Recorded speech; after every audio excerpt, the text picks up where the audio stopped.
আমার মার একটু মানে শ্বশুরবাড়ির দিক দিয়ে আর্থিক অবস্থা মানে আমার দাদার বাড়ির দিক দিয়ে একটু ছিল। তো এখানে আমার মাকে যখন বিয়ে দেওয়া হয়েছিল তখন বলা হয়েছিল মানে একটা মিথ্যে অভিনয়ের মাধ্যমে আমার মাকে বিয়ে করে নেওয়া হয়েছে। নেওয়া হওয়ার পর মানে দাদার বাড়ি এমন অবস্থা মানে তার মেয়ে যে একটা মানে হাজবেন্ডের সাথে থাকবে ওরকম কোনো একটা রুমও নেই। তো পরে আমার মাকে অনেক ট্রাই করছে এখান থেকে নিয়ে আসার জন্য, কিন্তু আমার মা আসেনি। আমার মা বলতেছে যে আজকে যদি আমাকে নিয়ে একটা বড় ধনীর কাছে বিয়ে দাও, তো এখন যদি আমার মানে বাসরাতে আমার স্বামী মারা যায়, তো আমাকে আল্লাহ যেখানে করছে রিজিক রাখছে আমি সেখানে থাকবো। তো এটা নিয়ে আমার নানা ভাইরা অনেক করছে, কিন্তু আমার মা আসে নাই। বা আমার নানার বাড়ির সাথে অনেকদিন সম্পর্ক আমার মার অফ ছিল। তো আমার মার বিয়ে হওয়ার 9 বছর পর আমি হয়েছি। তো হওয়ার প্রথম সন্তান আপনি? হ্যাঁ, আমি প্রথম সন্তান। তো এটা নিয়ে আমার দাদার বাড়িতে অনেক আনন্দ ফুটি, কারণ আমার চাচা জ্যাঠার ভিতরে আমার বাবাই সবার বড়, মানে আমার কোনো বড় জ্যাঠা নাই। তো আমি যেহেতু প্রথম সন্তান মানে সবাই আমাকে খুব আদর করতো। আমার চাচারা, বাবা চাচা ছিল 7 জন আর ফুফি ছিল 3 জন। আচ্ছা। ফুফিরাও এখানে থাকতো, দাদার বাড়িতে, ওনারা শ্বশুর বাড়িতে যাইতো না। তো পরে কি হয়েছে, তা আমি এখানে থাকতাম, সবাই খুব আদর যত্ন করতো। মানে আমি যখন মানে কি বলবো হাঁটার বয়স, তখন আমি হাঁটতে পারতাম না। মানে আমার কাকারা সবসময় আমাকে কাঁধে নিয়ে রাখতো, কোলে নিয়ে রাখতো, সবাই অনেক আদর করতো। হ্যাঁ, আবার সবাই অনেক কথা বলতো যে মানে আশেপাশের লোকরা যে এই মেয়েকে এখনো হাঁটা শিখাস না, আর কয়েকদিন পর তো দেখবি হাঁটতে পারবে না, পরবর্তীতে পা হয়ে যাবে, সমস্যা হবে। হ্যাঁ, অনেক কথা বলতো। তো কথা বলার পর এগুলো আমার চাচারা বিশ্বাস করতো না। তো এক পর্যায়ে মানে আমার বাবা আগে আপনার ওই যে ঢাকা কারণ বাজারে সিএ ভবন আছে না, ওইখানে চাকরি করতো। তো আমার বাবা এক কারণে রাজনীতি করার মানে জন্য চাকরিটা ছেড়ে দেয়। তো ছেড়ে দেওয়ার পরে রাজনীতি করার জন্য ছেড়ে দেয় নাকি রাজনীতি করার জন্য চলে যায়, কোনটা? মানে রাজনীতি করার জন্য চাকরিটা ছেড়ে দেয়। বাবা নিজেই ছেড়ে দেয়? হ্যাঁ, নিজ ইচ্ছাকৃতভাবে। তো এখন দ্বিতীয় কথা হচ্ছে তার কারণে চাকরিটা ছেড়ে দেয়। তো এটা নিয়ে আমার নানার বাড়িতে অনেক কিছু মানে হয় আর কি, মানে কথাবার্তা যে এখন সংসার চলবে কি দিয়ে। তো এটা নিয়ে আমার মার সাথে একটু দ্বন্দ্ব হওয়াতে তো আমি আমার বেশিরভাগ নানার বাড়িতেই থাকতাম। তো কি করতো, আমার মার কাছ থেকে মানে আমার মা যখন আমাকে নিয়ে চলে যায়, তখন আমার মা থেকে আমার বাবা গিয়ে একদিন আমাকে নিয়ে আসে। এক পর্যায়ে মানে আমার মার একটা চাকরি হয়। চাকরি হওয়ার পরে আমার মা খুব বিজি হয়ে যায়। বিজি হওয়ার পর আমি যে তার একটা সন্তান, সে যে মানে একটা কোনো দায়িত্ব বা মানে আমার পিছনে যে তার একটা সময় দেওয়া, সেটা দিতে পারতেছে না। এক পর্যায়ে একা হয়ে যায়। মানে আমার নানু বাড়িতে যতদিন থাকি এতদিন ভালো লাগে, কিন্তু এখানে আসলে আমার আর ভালো লাগে না। তো ভাইয়া তারপর আস্তে আস্তে স্কুলে ভর্তি হই। আমি ভর্তি হওয়ার পর মানে যখন দেখতাম যে সব বাচ্চারা মায়েরাই ওদেরকে নিয়ে স্কুলে যেত বা নিয়ে বসে থাকতো বা অনেক কথা বলতো। আজকে বলতো যে জানিস আমার মা আজকে আমাকে টিফিনে এটা দিয়েছে ওটা দিয়েছে, কিন্তু ভাইয়া মানে আমি কখনো বলতে পারতাম না যে আমার মা আমাকে আজকে এটা বানিয়ে দিয়েছে বা আমার মা আজকে এটা করেছে বা আমি মার সাথে এটা বলছি, মানে এগুলো বলতে পারতাম না। পরে এক পর্যায়ে আমার মা আমাদের এলাকাতে নির্বাচনে মানে এলাকাতে মহিলা মেম্বার হিসাবে মানে রাজনীতি করে। তো আমার মা বিপুল ভোটে জয়ী হয়। তারপরেও আমার মা মানে খুবই এলাকাতে নামডাক, আমার বাবারও খুবই। তো আস্তে আস্তে আমার মার চাকরির নেশাটা আরো বেড়ে যায়। তো নানার বাড়িতে থাকলাম, আস্তে আস্তে থাকতেছি। মামারাও খুব আদর যত্ন করতো, চাহিদা কোনোটাই কম রাখতো না। পরবর্তীতে মামার আস্তে আস্তে বিয়ে করেন। আচ্ছা। বিয়ে করার পর ভাইয়া মানে মামার আগে যেমন ছিল তার থেকে একটু চেঞ্জ হয়ে গেছে, এটা স্বাভাবিক হয়ে যাবে। কিন্তু মানে আস্তে আস্তে এমন হয়ে যাচ্ছে মনে হচ্ছে যেন আমি তাদের বাসার কোনো একটা কাজের মেয়ে আর তারা হচ্ছে জমিদার, মানে এরকম হয়ে যাচ্ছে। মানে আমার মামি ধরেন সকালবেলা যে মামারা কখনো মাটিতে রাখতো না, সেই মামারা এখন সিচুয়েশনালি সেই ভাগ্নিকে কাজের মেয়ে বানিয়ে ফেলেছে। হ্যাঁ, মানে সকালবেলা ঘুম থেকে ওঠার পর আমি যখন স্কুলে যেতাম তখন আমার মামানি আমাকে বলতো যে তুমি স্কুলে যাওয়ার আগে আমাকে চা দিয়ে যাবা। তখন বড়জন বিয়ে করছে। তা আমি কি করতাম, কিছু বলতাম না, আমি চা দিয়ে যেতাম বা উনি বলতো আমার কাপড়গুলো ধুয়ে দাও, ধুয়ে দিতাম। মানে ও যা বলতো আমি তাই করতাম, কারণ আমি এখন কি বলবো, কারণ আমার নানা একজন খুবই অসুস্থ হয়ে পড়ছে বাসায়। তো অসুস্থ হওয়ার পর এখন তো নানার কথা তো আর কিছু শুনবে না, মামাদের হাতে এই সংসার। তো যাক ভালোই, আমি ওনাদের কথা মতো চলতাম। মাঝে সাঝে এমন কিছু ব্যবহার করতো মানে যা সহ্য করার মতো না। তো আমি মাঝে সাঝে নীরবে, মানে আমার একটা ছোটবেলা থেকে মানে ছিল যে মানে আমি কখনো প্রকাশ্যে কারোর কাছে কান্না করতাম না, মানে সবসময় গোপনে কান্না করতাম। তো শুয়ে শুয়ে যখন কান্না করতাম বা মানে মাঝে সাঝে মা আসলে প্রশ্ন করতাম যে আমি তোমার সাথে থাকবো বা তোমার সাথে যাব, কিন্তু আমাকে কখনো মানে নিয়ে যেত না বা বলতো না যে আমি আমার জন্মের আমার মনে আছে যে 8 বছর পর আমি আমার নিজ এলাকাতে যাই। আর আমি যখন আমার মায়ের সাথে কোথাও যাই তখন সবাই প্রশ্ন করে যেটা কে, তখন আমার মা আনসার দেয় যে এটা আমার বোনের মেয়ে।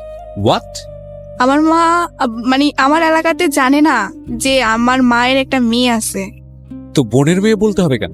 মানে তার মেয়ে বললে সবাই প্রশ্ন করে যে আপনার এত বড় মেয়ে, আমরা তো আগে জানলাম না। কি ম্যাডাম, আপনার এত বড় মেয়ে আছে, কই আপনি তো আগে বলেন নাই। এটা মানে কি আমার মার সাথে আপনার সঙ্গেই ঘটতো? র্যান্ডমলি আপনার সামনেই এটা ঘটতো? হ্যাঁ, আমার সামনেই। পরে আমার মা মানে ওনার সাথে দাঁড়ালে মানে বোঝা যায় না যে আমার মায়ের বয়সটা তেমন একটা বোঝা যায় না। তো এখন যদি আমি দাঁড়াই যে এত বড় মেয়ে আছে, তারপরে তো তেমন কেমন না। তার জন্য আমার মা এখনো পর্যন্ত আমি যদি কোথাও যাই আমার মা প্রকাশ করে যেটা আমার বোনের মেয়ে, বা আমাকে কোথাও নিয়ে যেতে চায় না। খুবই খুবই দুঃখজনক। আমি জানি না যে এটা আসলে কোন ধরনের মানসিকতার পরিচয়, বাট এটা খুব দুঃখজনক। এটা নাথিং টু সে, কারণ মাকে জাজ করার কোনো রাইটসই আমার নাই, বাট সন্তানের জায়গা থেকে শুধু বলতে পারি আমার মা যদি এটা করতো তাহলে আমি কোনোভাবেই মেনে নিতে পারতাম না। সো সেই জায়গা থেকে বলবো যেটা খুবই দুঃখজনক। ওকে, বলুন তারপর। তো এক পর্যায়ে কি করছে, আমার 5-এ পিএসসি পরীক্ষা হয়। তা আমি মাকে বলি যে মা, আমার তো একজন টিচার দরকার, বাট সামনে একটা পিএসসি পরীক্ষা বা একটা গাইডলাইনের দরকার। তো তুমি একটু আমাকে যদি একটু নজর দিতে তাহলে মনে হয় আমার একটু ভালো হতো। তখন আমার মার আনসারটা এই ছিল যে তোমার লেখাপড়া তুমি করবে, তাতে তো আমার কোনো কিছু নাই। তো আমি ওই দিন অনেক আমি বুঝিনি, মানে 9 বছর পরে আপনি আপনার মায়ের প্রথম সন্তান, তারপরও আপনার সঙ্গে এই ধরনের আচরণের প্রশ্নটা কি? মানে কোনো রকম কি ক্ষোভ ছিল? এবং আমি যতদূর জানি যে আপনার মার কাছে বড় হওয়ার কথা, কিন্তু সেটা আপনি বড় না হয়ে আপনি বড় হয়েছেন আপনার নানুর কাছে, জি, মানে আপনার মায়ের মার কাছে।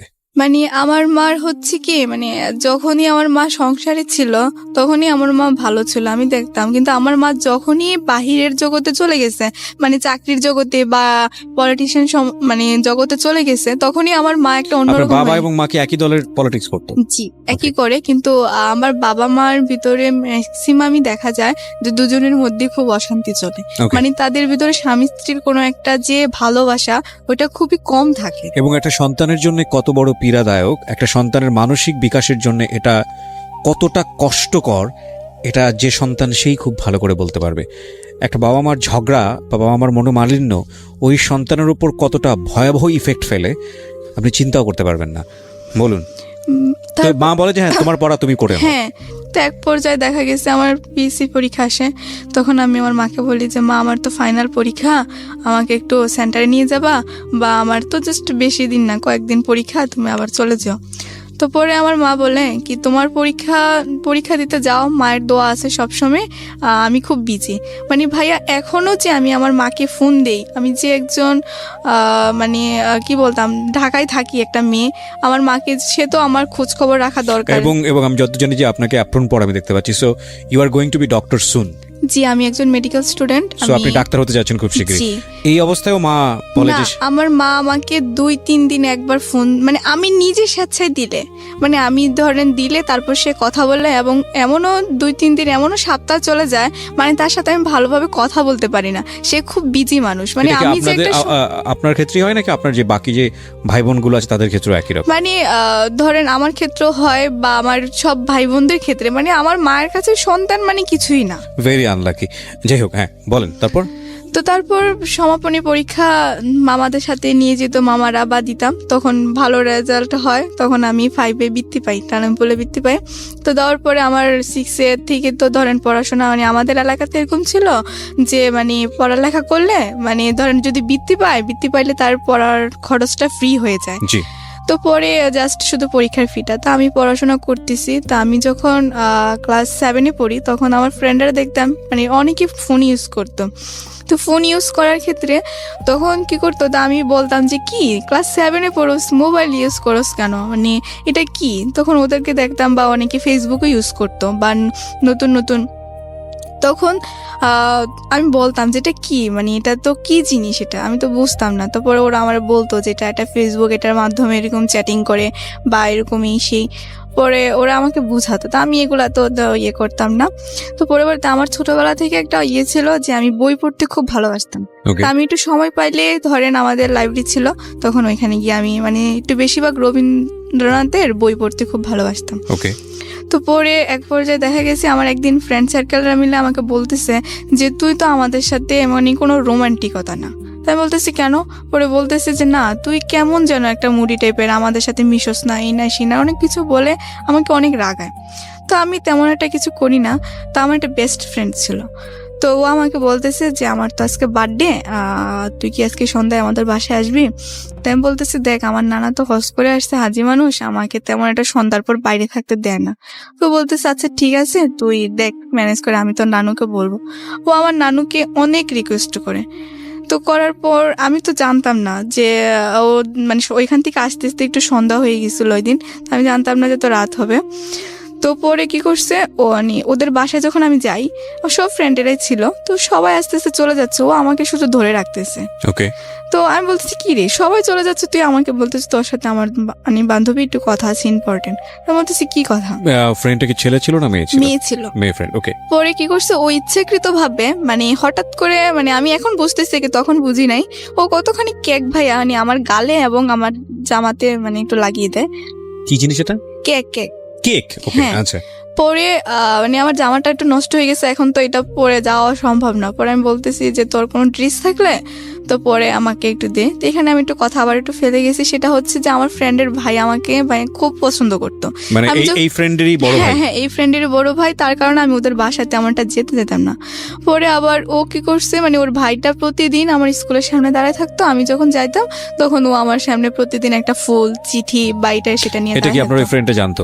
হ্যাঁ, আমার ফ্রেন্ড এই ফ্রেন্ডটা কি আপনার ক্লাসমেট ছিল? জি জি, ওকে। ও জানতো, ও আমাকে অনেক বুঝাইতো যে আমার ভাই অনেক ভালো ছেলে, এই কনভিন্স করার চেষ্টা হ্যাঁ করতো? হ্যাঁ, অনেক কিছু বলতো। আমি বলতো যে ভালোবাসা কি জিনিস, ভালোবাসা একটা মানে ভাই, ধর তুই আমার বন্ধু, হ্যাঁ আমি তোকে ভালোবাসি, ওই ভালোবাসা। কোন ক্লাসে পড়েন তখন আপনি? তখন আমি ক্লাস 8-এ পড়ি। ক্লাস 8-এ পড়েন, ওকে। পরবর্তীতে কি হয়েছে, এখন ও আর বলতেছে কি আমার জামাটা তুই চেঞ্জ করে নে। তো আমি বলছি আচ্ছা ঠিক আছে। তো পরে আমি একটা রুমে গিয়ে জামাটা চেঞ্জ করতেছি, কিন্তু আমি জানতাম না যে ওই রুমে ওই মেয়েটার ভাই মানে মোবাইল দিয়ে ছবি ওঠানোর কোনো ব্যবস্থা রাখছে। পরে আমি যখন গেছি, যাওয়ার পর ও আমার মানে আমি যখন ড্রেস চেঞ্জ করতেছি, ও আমার অনেকগুলো ছবি মানে বাজে বাজে কিভাবে যেন উঠায়। পরবর্তীতে আমি জানি না, ও একদিন আমাকে বলতেছে যে আমার ভাই তোর সাথে একটু কথা বলবে ফোনে। তাই বলতেছি তোর ভাই আমার সাথে কি কথা বলবে? তো পরে বলতেছি কি যেন বলবে, তুই একটু শুন। পরে আমি ফোনটা রিসিভ করলাম, বললাম যে হ্যালো আসসালামু আলাইকুম ভাইয়া। পরে বলতেছে ভাইয়া না, বলো তুমি করে বলো। আমি বলতেছি কেন, আপনাকে তুমি বলবো কেন? পরে বলতেছে যে তুমি কি আমাকে সত্যি বিয়ে করবো? আমি বলতেছি আপনাকে আমি বিয়ে করবো এটা কি বলেন, বিয়ে কি বলেন? পরে আমি হাসতেছি। এই কথা বলার উনি বলতেছে তুমি কি আমার সাথে মস্কারি করো? আমি বলতেছি না তো, আপনি আমার ভাইয়া, বড় ভাইয়া, আমি কেন আপনার সাথে মস্কারা করব? পরে বলতেছে যে তুমি যদি আমাকে সত্যি বিয়ে না করো তাহলে তোমার এই ছবিগুলো আমি ছেড়ে দেবো। আমি বলতেছি আমার কি ছবি? ওই যে তানিয়াদের সাথে ওই ছবিগুলো? পরে বলতেছে না। পরে উনি বলতেছে তুমি আমার সাথে আজকে গেটের সামনে দাঁড়াও, তোমার ছবিগুলো একটু তুমি নিজে দেখে যেও যে তোমার কি ছবি। পরবর্তীতে আমি স্কুল থেকে যাওয়ার পথে গেটের সামনে দাঁড়ালাম। দাঁড়ানোর পর ওই দিন আবার কি করছে, উনি যখন আমাকে মোবাইলের ছবিগুলো দেখাচ্ছিল তখন ওনার এক ফ্রেন্ড আমার মামাকে দেখাইছিল যে আপনার ভাগ্নি দেখেন স্কুল থেকে যাওয়ার পথে ওই দেখেন ছেলের সাথে কি যেন কথা বলতেছে। মানে আমি যে দাঁড়ায় ছবিগুলো দেখতেছি এমন সময় হঠাৎ করে ইয়ে করে ফেলছে, মামাকে পর্যন্ত দেখাইছে। পরবর্তীতে উনি আমাকে এই ছবিগুলো দেখায় বলছে যে তুমি যদি আমাকে না বিয়ে করো তাহলে এগুলো আমি ইন্টারনেটে ছেড়ে দেবো এবং তোমার ফ্যামিলি যত মান সম্মান আছে সব আমি নষ্ট করে দেবো। পরবর্তীতে আমি এগুলা মানে কাউকে বলতেও পারতেছি না, সহ্য করতে পারতেছি না। তখন মানে আমি কি করব আমি নিজেও বুঝতেছি না, কারণ বিয়ে কি জিনিস ওইটাই আমি ভালোভাবে বুঝি না, আর আমি বিয়ে করবোটা কি। পরবর্তীতে আমি আমার মানে কাকে বলবো, পরে নানুকে বলছি, ভাই আমার নানু হচ্ছে কি মানে শিক্ষিত না, একটু মানে ইয়ে টাইপের, মানে তেমন একটা বুঝে না, তো ইন্টারনেট কি বা মোবাইল সম্বন্ধে তার কোনো ধারণা নেই। ওকে। পরবর্তীতে কি বলছে যে তুই তোর মাকে বুঝা, কারণ তোর মা তো আবার একটু মানে সব জানে টানে, তোর মাকে বল। পরে আমি আমার মাকে বলছি। পরে বলার পরে আমার মা কি করছে, ওই দিন আমার নানার বাড়িতে আসছে। ভাইয়া এসে আমাকে এমন মায়ের মারছে, মানে আমি তখনই সেন্সলেস হয়ে গেছি। আমার মামাও আমাকে মারছে, আমার মাও আমাকে মারছে, মানে আমার নানুও আমাকে অনেক কথা শোনাইছে, সবাই আমাকে খুব মারছে। মানে আমি এমন, মানে কি বলবো, আমার তখন সেন্স নিল না, মানে মায়ের খেতে খেতে। পরবর্তীতে আমি হঠাৎ করে দেখি যে আমি একটা রুমে মানে শুয়ে আছি। আমাদের একটা রুম আছে কি, মানে ওটা একদম মানে ইয়ে মানে ধরেন আপনার পুরাতন জিনিসপত্র রাখা হয় আর কি। আমার মা আমাকে ওই রুমে ফালাই রাখছে, মানে দরজা নক করে, যাতে আমি আর ওই রুম থেকে বের না হতে পারি। ভাই আমাকে একটানা 2 দিন কোনো কিছু খেতে দেওয়া হয়নি এই ঘটনার প্রেক্ষাপটে। হ্যাঁ, পরে আমার মা আমাকে মানে পরে রুমে আসছে, এসে বলতেছে যে তুই কি মরবি না আমি তোকে বিষ এনে খাওয়াবো। বিরতি নেবার সময় হয়েছে এখানে একবার, খুবই দুর্ধর্ষ একটি সময়।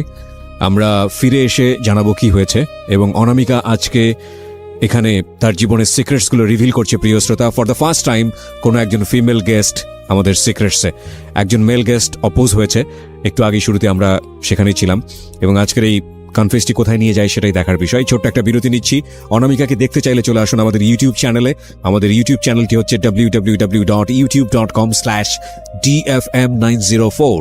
আরও একবার বলছি, youtube.com/dfm904। প্লিজ সাবস্ক্রাইব বাটনে ক্লিক করে আমাদের চ্যানেলটি সাবস্ক্রাইব করবেন। Short break. Secrets. Something beyond entertainment.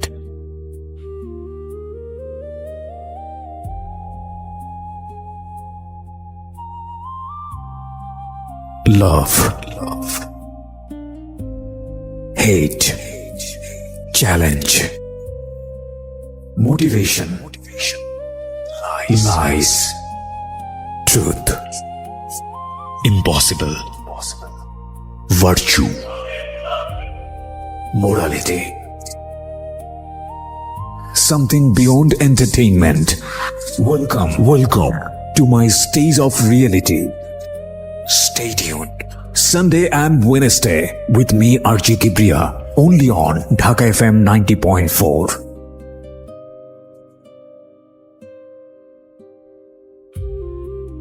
Secrets. Something beyond entertainment. জীবনের ভয়াবহতম গূঢ় একটি সত্য যা অনামিকাকে হ্যাঙ্গিং অবস্থায় রেখেছে মান সম্মানের দিক থেকে, সেরকম একটি ভয়াবহ সত্য আজকে এখানে রিভিল হচ্ছে সিক্রেটস থেকে। আমরা অবশ্যই অনামিকাকে ফ্লোর দেবার আগে আপনাদেরকে বলতে চাই, যারা অনামিকাকে কোনো কিছু, মানে যে আমার ফ্রেন্ড ছিল, ওরে ভাইয়া দেখলাম যে ওর বোন ওকে উপদেশ দিয়ে দিচ্ছে, মানে আমার সাথে কোথায় যাবে বা কি করবে না করবে। আর ওদের কথাবার্তাগুলো আমি আড়াল থেকে শুনতে পাই। আর ওদের মূলত মানে প্ল্যানই হচ্ছে যে মানে আমাকে বিয়ে করলে তো ও মানে আমার মার যা সম্পত্তি আছে, মানে যেটাই আছে ওইটা মানে ও পাবে, ওকে ওর বোন ওই বুদ্ধিটা দিচ্ছে। পরে ও বলতেছে যে ওর মা তো অনেক রাগী বা এরকম টাইপের, বা উনি কি দিবে বা এরকম রাজি হবে। পরে মানে ও আমাকে নিয়ে মানে আমার উপর যত টর্চার করলে যেন আমার মাকে বলে, পরে আমার মা তো আমার প্রতি দুর্বল হয়ে যাবে। তারপর মানে ও এরকম কিছু বলতেছে, বা ওকে বিদেশ পাঠানোর জন্য, যাতে আমার মাকে বলে টাকা পয়সা কিছু দেওয়ার জন্য। ওকে, তো এরকম কিছু বলতেছে। পরে বলার পরে আমি এগুলো আড়াল থেকে শুনতে পাই। তো পরে আমি ওকে জিজ্ঞেস করলাম যে তুমি কি আসলে সত্যি আমাকে ভালোবাসো না আমার মায়ের টাকাকে ভালোবাসো। পরে ও বলতেছে কেন হঠাৎ এই প্রশ্ন। আমি বলতেছি না, সত্যি করে বলো, তোমার যদি টাকার প্রয়োজন লাগে তাহলে বলো, আর এরকম তো কোনো মানি হয় না। পরে ওই দিন ও আমাকে অনেক মারে, মানে ওদের বাসায়, ওর ওই কাজিনের বাসায় আমাকে অনেক মারে। ওকে। পরে মারার পর আমি কিছু বলি না, যেহেতু এবার আমি নিজের স্বেচ্ছায় চলে আসছি। এখন আর আমি কি বলবো, কাউকে বলার মতো তো কিছু নাই। পরে আমি আবার আমার মাকে ফোন দিই। পরে ফোন দেওয়াতে আমার মা আমার সাথে অনেক একটু রাগারাগি করার পরে এখন কি করবে। পরে ও বলতেছে যে আপনার মেয়েকে এসে আপনি নিয়ে যান, এরকম মেয়ে আমার মানে লাগবে না। পরে ও আমার মায়ের কাছে অনেক কথা বলে। পরে বলার পর এখন আমার মা কি করছে, আমাকে আবার মানে আমার মায়ের কাছে এবার মানে বলছে কি যে আমার মায়ের কাছে আমি গেছি। তো যাওয়ার পরে আমার মা আবার আমার মামাদেরকে মানে হাতে পায়ে রিকোয়েস্ট করে এবার লাস্ট বারের মতো আমাকে দিয়ে আসে। তো দিয়ে আসার পর তখন আমি মানে প্রায় টেস্ট দেব 10-এ। তো পরে কি হয়েছে, তো আমার টেস্ট পরীক্ষা গেল, তো যাওয়াতে টেস্ট পরীক্ষা তো তেমন একটা ভালো রেজাল্ট হলো না, কারণ আমি তো পড়িয়ে নাই মোট কথা টেস্টের আগে। তো তারপরে টেস্ট পরীক্ষা দিলাম, তো দেওয়ার পরে এখানে স্যাররা অনেক মানে খারাপ করছে যে আমি কেন রেজাল্ট খারাপ করলাম। তারপরে এরকম করাতে তারপরে আমি আবার মনোযোগ দিয়ে পড়াশোনা করি। তো ও কি করছে, এরকম টেস্টের পরে আমার যখন পরীক্ষা চলে আসছে এসএসসি পরীক্ষা, তখন ও আসছে, এসে আবার বলতেছে যে আমাকে এবারের মতো ক্ষমা করে দাও, বা স্কুলে অনেক কিছু আমার ফ্রেন্ডদের কাছে অনেক কথা বলে যে তোমার ফ্রেন্ডকে বলো, যে মানে যে ফ্রেন্ডটা সবকিছু জানতো আমি আবার ওকে বলে দিছিলাম যে জানো আমি ও সুমার কাছে সবকিছু বলছি এই হে। তো ওই সুমার কাছে প্রতিদিন ডিস্টার্ব করতো যে তোমার ফ্রেন্ডকে বলো আমার ভুল হয়ে গেছে, মানুষ ভুল করে না, অনেক রিকোয়েস্ট করতো।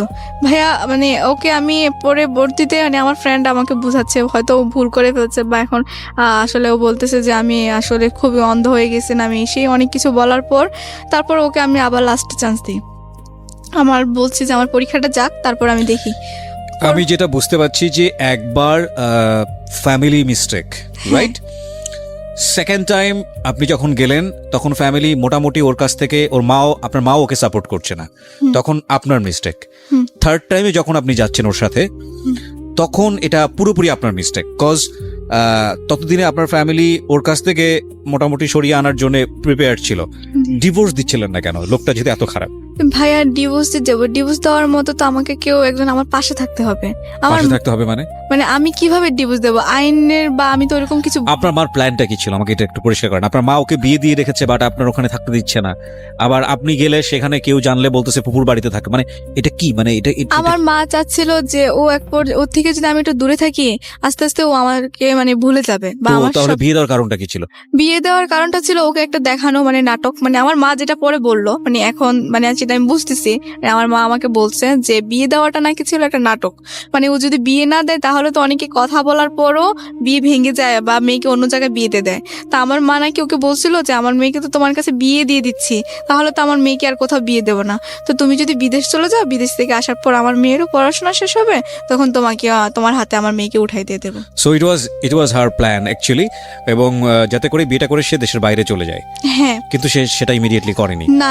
আচ্ছা, তো যখন আপনি বারবার ওনার সঙ্গে যাচ্ছিলেন তখন তো আপনি বুঝতে পারছিলেন যেটা উচিত হচ্ছে না, এটা ভুল হচ্ছে। হ্যাঁ, আমি তখন আপনি কেন যাচ্ছিলেন? আপনার পরিবার থেকে খুব বেশি অশান্তি হচ্ছিল আপনার সঙ্গে সেই জন্য যাওয়া, নাকি এমন কোনো মোহের মধ্যে ছিলেন বা ওর প্রতি আপনি দুর্বল হয়ে গেছেন একসাথে থাকার কারণে? ভাইয়া ওর প্রতি আমার তেমন একটা দুর্বল ছিল না, তারপরেও মানে ও আমাকে বারবার, আমি চিন্তা করতাম যে ওর কাছে তো আমার কতগুলো ছবি আছে। সেটা তো বিয়ের আগে, বিয়ের পরের ছবিগুলো?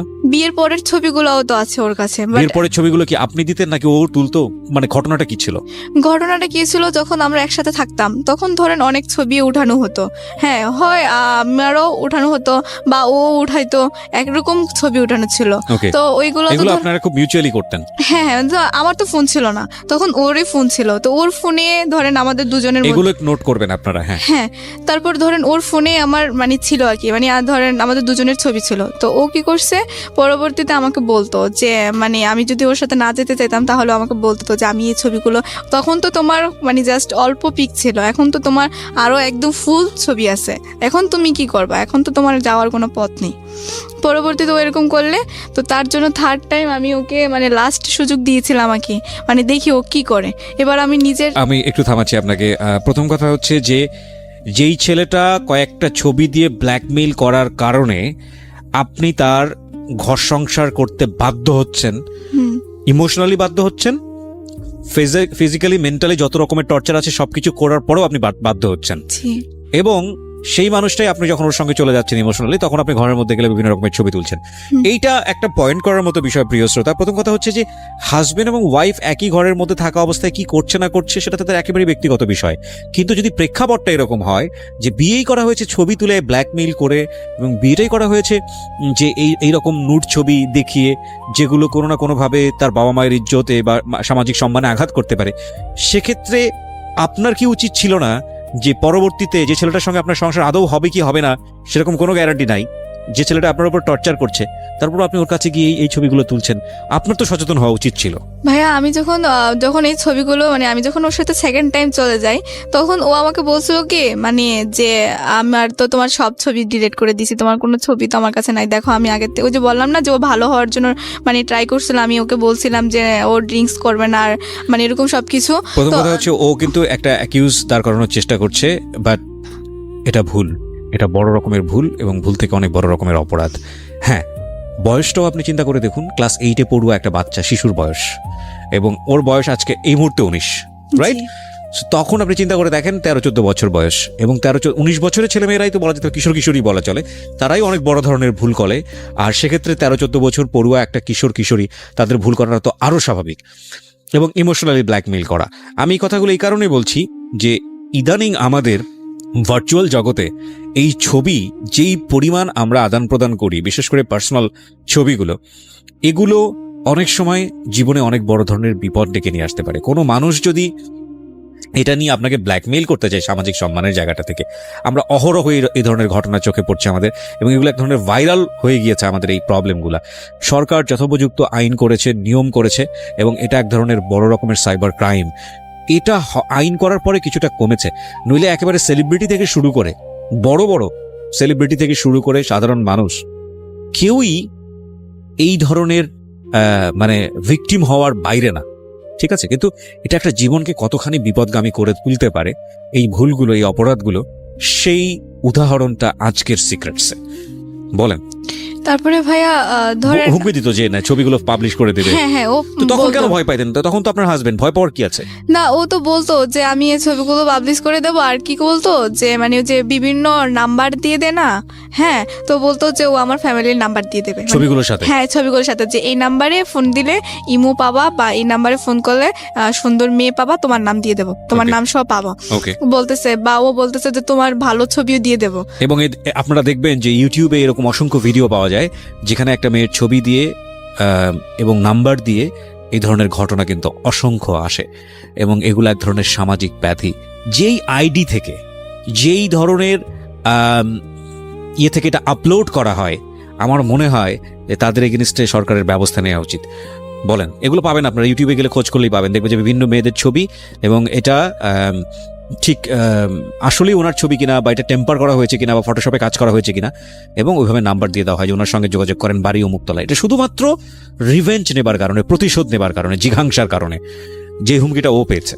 পরবর্তীতে তখন মানে আমি ভাবলাম যে ঠিক আছে, ও যখন আমার কাছে মানে কি বলবো ভাইয়া, ওই সময় ও একদিন আমার পায়ে পর্যন্ত এসে ধরছে যে আমাকে এবার লাস্ট চান্স দাও, আমি মানে ভালো হয়ে যাব। এটা থার্ড টাইমের পরে, থার্ড টাইমে মানে যখন লাস্ট বার, তৃতীয়বার, হ্যাঁ, তখন আবার আমি বললাম যে একটা মানুষ আমার পায়ে এসে ধরলো, মানে নিশ্চয়ই সে হয়তো তখন ভুল করেছে, মানুষ মাত্র তো ভুল করে, আর ও এখন নিশ্চয়ই ভালো হয়ে যাবে, ওকে আমি একটা লাস্টে চান্স দিই।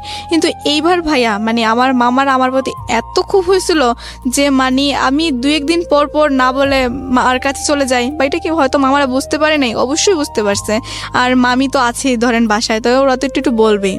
তো পরবর্তীতে মামারা এটা মানে বোঝার বাকি নেই, তারপর মানে কিছু বলে নাই কি তখন আমাকে।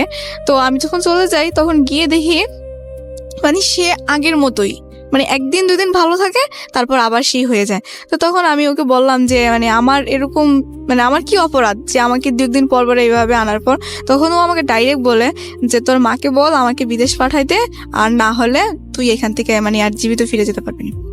ওকে, মানে এবার হলো অর্থের দিকে হাত বাড়িয়েছে। জি, এবার ও ডাইরেক্ট বলে ফেলছে। পরে আমি বলছি যে এটা কোন ধরনের কথা, যে আমার মা তোমাকে বিদেশ পাঠাবে, এটা কি কোনো কাগজে কলমে লেখা ছিল না, মানে কোথাও ইয়ে করা চুক্তিবদ্ধ ছিল? পরে ও বলতেছে যে না, তোরকে বিয়ে করাতে আমার কি পাইছি আমি বলতেছি আমার মা তো তোমাকে তোমার গলায় ঝুলাই দেয় না, আমাকে তুমি নিজে ইচ্ছাকৃতভাবে আমাকে বিয়ে করতে চাইছো। মানে তখন ওর সাথে আমি এক পর্যায়ে তর্ক করতে শুরু করি। পরে তখন তো একটু বুঝি, যেহেতু এসএসসি পরীক্ষা দিছি। পরে ওকে আমি বলতেছি যে আমার মা তো তোমার ইচ্ছে করে গলায় ঝুলাই দেয় মানে না। বিয়ের প্রায় 2 বছর হয়ে গেছে তখন। হ্যাঁ, এই অন এন্ড অফ, কখনো থাকছেন, কখনো চলে আসছেন ওখান থেকে।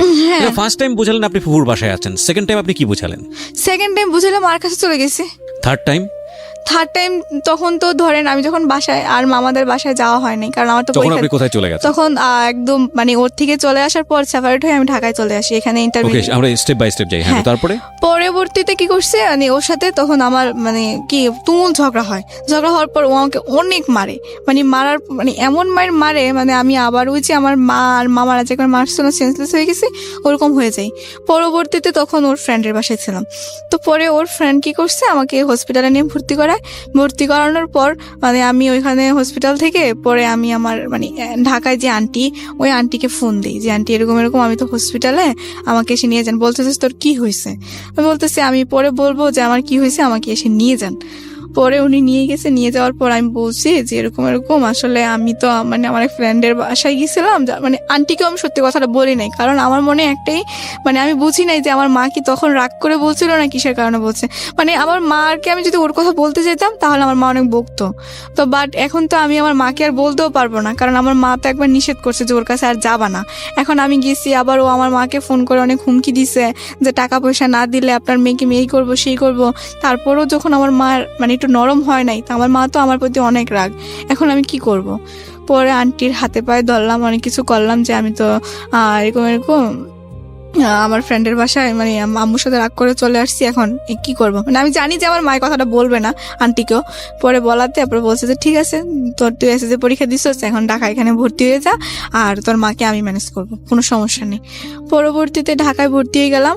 আর ও ঢাকায় ভর্তি হয়ে গেলেন, চাইলেন ভর্তি হয়ে গেলেন? না না, এসএসসি পরীক্ষার রেজাল্ট দিছে। হ্যাঁ, তারপর? রেজাল্ট দেওয়ার পর আমি তখন 4.28 পাইছি। ওকে। মানে তখন তো পরীক্ষার রেজাল্ট খারাপ হয়েছিল। তো পরীক্ষা খারাপ হওয়াতে, কারণ আমি পড়িয়ে নাই মোট কথা, কি পড়বো ভালোভাবে। তো পরে মানে আমার ফিজিক্স, কেমিস্ট্রি, বায়োলজিতে আমি সায়েন্সের স্টুডেন্ট ছিলাম, মানে ভালোই প্লাস আসছিল, কিন্তু আমার মেয়েতে গিয়ে খুব খারাপ রেজাল্ট হয়েছে একটা। আপনি এসএসসি পরীক্ষার সময় ছিলেন কোথায়? নানু বাসায় ছিলাম। নানুর বাসা থেকে পরীক্ষা দিয়েছেন? হ্যাঁ হ্যাঁ। ওকে। পরবর্তীতে কি হয়েছে, এখানে এসে মানে রেজাল্ট পাবলিশ হওয়ার পরে এখানে ভর্তি হলাম ঢাকায়। তো খবর পেলাম কি ও বিদেশ চলে গেছে। আপনি এখানে কোথায় আসলেন? ঢাকায় এসে কোথায় উঠলেন? ঢাকায় এসে মিরপুরে আন্টির বাসায় উঠছি। মানে আন্টি মানে কি ধরনের আন্টি? আন্টি বলতে আমার আপন আন্টি। আপন আন্টি। তো আপনাকে জায়গা দিল? হ্যাঁ দিছে। মানে আমি ওনাকে বলছিলাম আর কি যে আমি একটা ফ্রেন্ডের মানে ভুল করে আম্মুর সাথে রাগ করে ফ্রেন্ডের বাসায় চলে আসছি।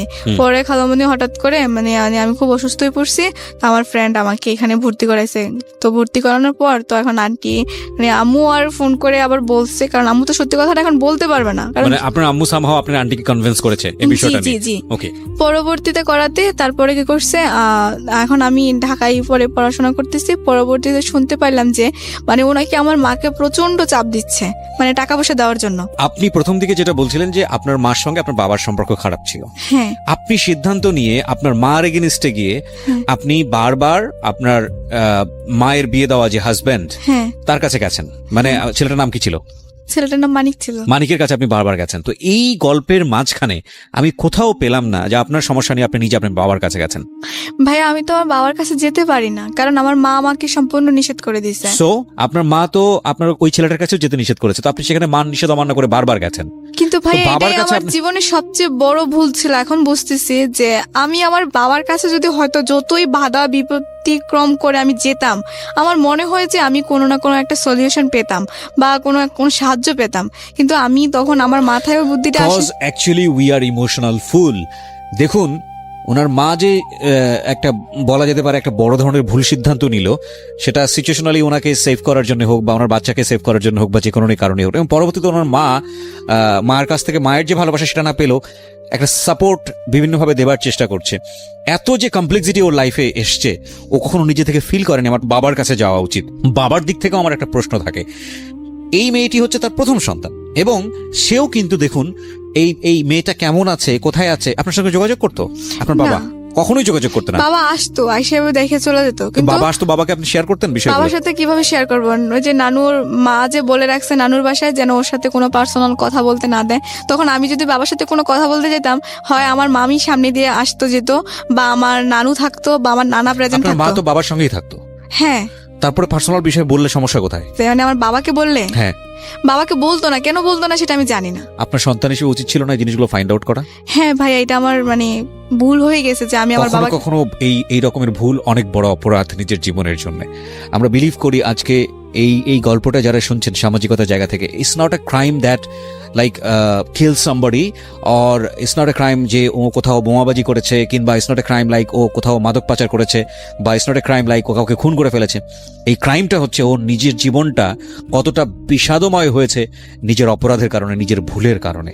হ্যাঁ, এবং সেই ভুল বা অপরাধের জন্মটা একেবারে ফ্যামিলির রুট থেকে, শিকড় থেকে হয়েছে। আমরা আরো একটা বিরতি নিব প্রিয় শ্রোতা।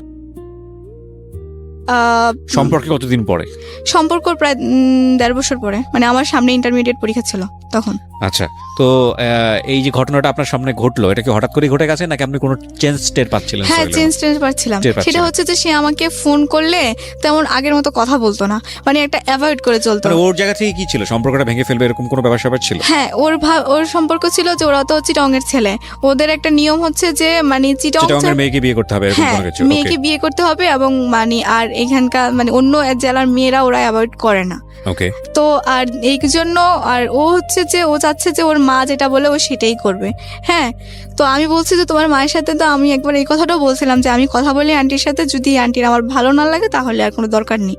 তো পরে ও বলছে যে না, প্রথমে আমাকে বুঝাইতো যে আমার মার ভালো লাগবে এসে।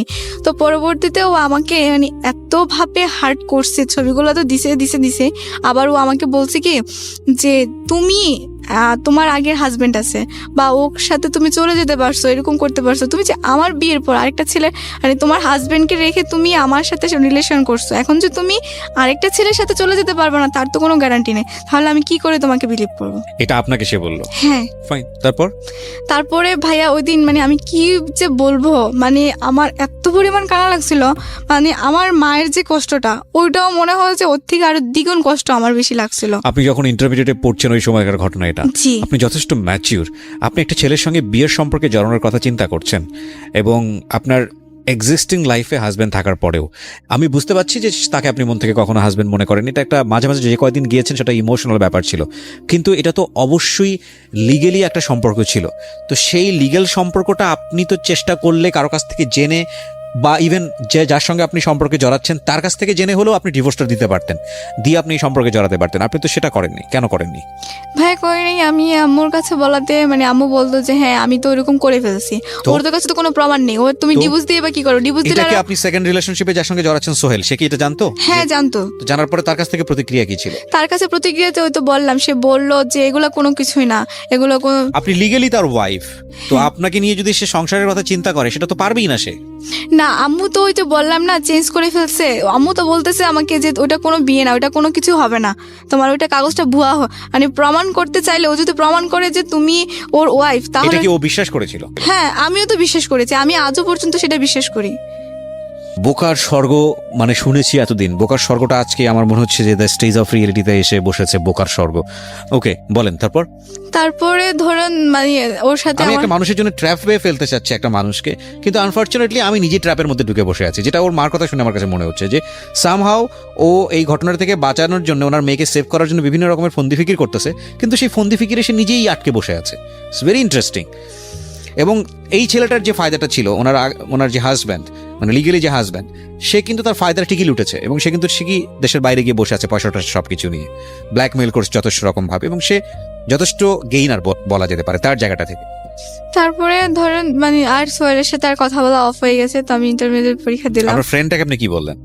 কোনটা? যে আমার ফ্রেন্ড আপনার ফ্রেন্ডটাকে ওকে আমি আর কিছু বলি নাই, কারণ এটা তো ওর দোষ ছিল না। একটা ছেলে যদি একটা মেয়েকে যদি ধরেন প্রশ্রয় না দেয় তাহলে তো মেয়েটা কিছু করতে পারে। আর মেয়েদের মন এমনিতেও নরম, মানে একটু ভুলালে ওদেরকে ভুলানো যায়। তার মানে আপনি বলতে চাচ্ছেন যে আপনার বান্ধবীকে সেই কনভিন্স করে, ছেলেটাই কনভিন্স করে? হ্যাঁ, কারণ ও তো ফ্রেন্ড রিকোয়েস্ট পাঠাইছে, আমার বান্ধবী আমাকে দেখাইছে। পরে যখন মানে আমি ওকে মানে বললাম যে তুই আমার সাথে এরকম কেন করলি, পরে ও আমাকে দেখাইছে যে আমি ফ্রেন্ড রিকোয়েস্ট পাঠাইনি। ওরা কি কন্টিনিউ করেছে পরবর্তীতে রিলেশনশিপটা? না, ওরা ব্রেকআপ করে দিয়েছে। তো কারণ ওর তো ছিল যে ওর সাথে রিলেশন করলে ওই ছবিগুলো আমাকে দেখাইলে তো পরে আমার আর আমার ফ্রেন্ডের ভিতরে দ্বন্দ্ব লেগে ও মাঝখান থেকে সরে যাবে, মানে ছেলেটা মাঝখান থেকে সরে যাবে। জি। ওকে, তারপর কি হয়েছে মানে এটা নিয়ে ধরেন আমার ইন্টারমিডিয়েট পরীক্ষার পর তো এখন আমার তো ধরেন কি বলবো, আর আমার তো আর বলার মতো কোনো ভাষাই ছিল না। আমার বলতে গেলে আমি কোনো ছেলেদেরকে দেখলেই আমার ওই সোহেলের কথা মনে হয়ে যেত, মানে রাস্তা বড়া চিট বা এরকম কিছু মনে হতো। তো পরবর্তীতে ধরেন ভাইয়া মানে আমি নিজে একটা প্রতিজ্ঞা নিলাম যে আমার লাইফে যেহেতু এত কিছু ঘটনা ঘটেছে, হ্যাঁ, সো আমি আমার মানে নিজকে এবার প্রতিষ্ঠিত করবই করব।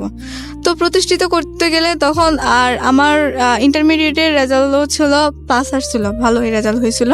তো এখন এসএসসিতে তো আমার একটু পয়েন্ট নিচে নেমে গেছে, ওই যে 4 পয়েন্ট চলে আসছে। এই কারণে তো আমি ধরেন সরকারি মেডিকেলে চান্স পাওয়াটা খুবই কষ্টকর হয়ে যাবে।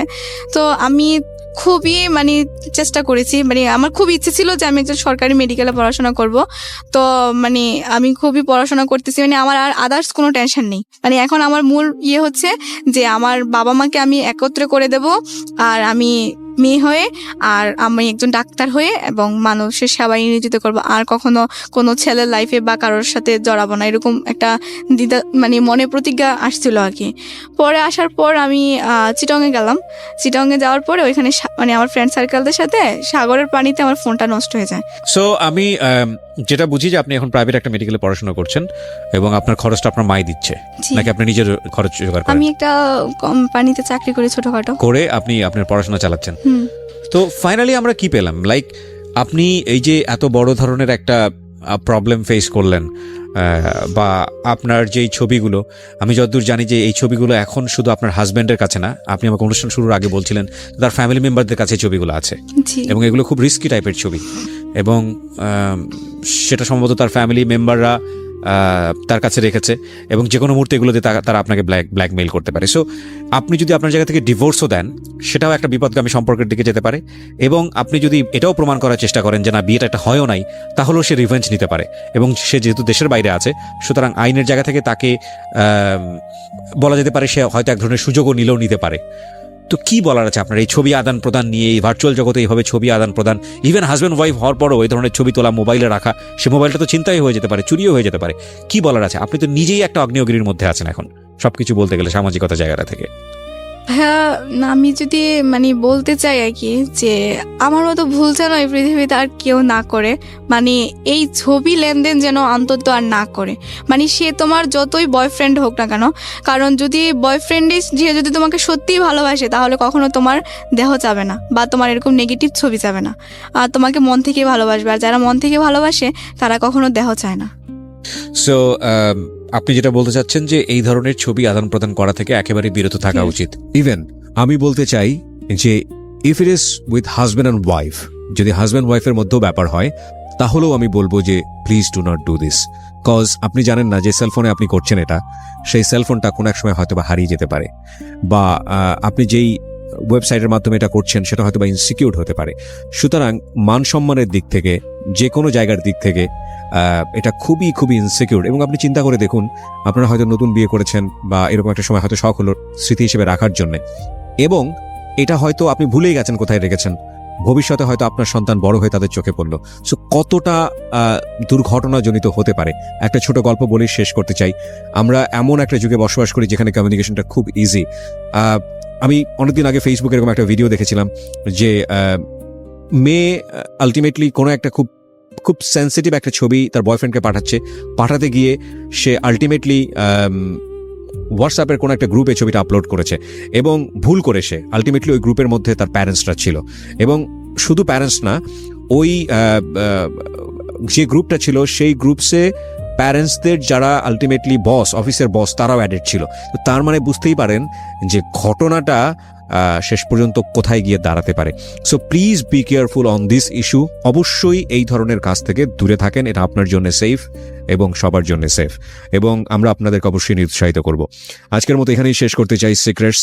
আমরা বিশ্বাস করি প্রতিটি ভুল, প্রতিটি অপরাধ, এটার পেছনে শক্তিশালী একটি কারণ থাকে, এবং যারা ভিকটিম হন কিংবা যারা এই অপরাধটা করেন তারা একটা শক্তিশালী রিজন থেকে করেন। তো সেই জায়গাটি থেকে আমরা আমাদের অনুষ্ঠানটিকে রিফ্লেক্ট করতে চাই এই অর্থে যে এই ভুলটা বা এই অপরাধটা যেন আর কেউ কখনো না করে।